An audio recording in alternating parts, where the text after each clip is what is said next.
If you just broke up for the summer holidays, this is what you can do this summer to get ahead of your classmates next year. Trust me when I tell you that you're going to want to save this video for later. If you're still watching this video, you are dedicated, you are determined to succeed.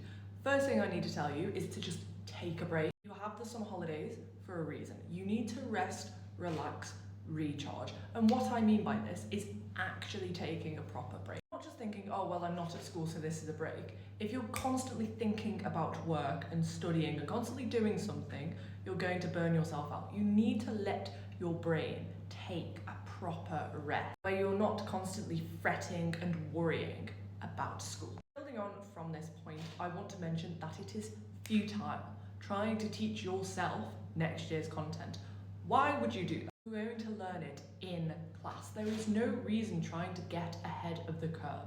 You have your teacher at your disposal in that classroom. You can ask questions. You'll be learning at an okay pace. You just need to make sure you stay on top of things in term. If you try and learn something on your own, you're likely to teach it to yourself wrong, and it'll take way more effort.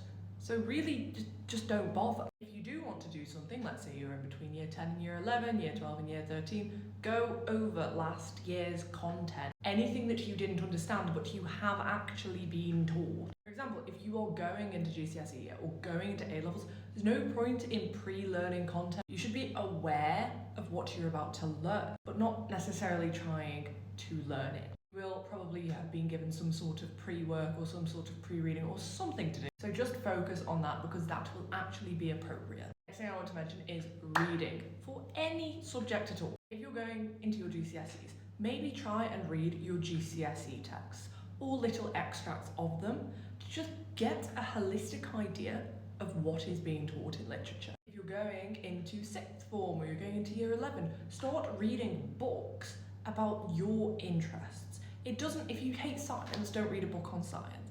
But if you're interested in history, go and read a book on history. You're interested in economics, go and read a book on it. Reading is so good for you because you expand your vocabulary, you'll figure out what it is that you enjoy studying, gain new perspectives, and make sure you don't just rot away your attention span all summer. Something else I recommend you do is language learning. Whether you're taking a language or not, it's really, really helpful. Trust me, I used to live in France. Learning a language will give you so many benefits that you won't actually see come into fruition until many years down the line. If you have any more recommendations, be sure to leave them in the comments and follow me if you're trying to be an academic weapon next year.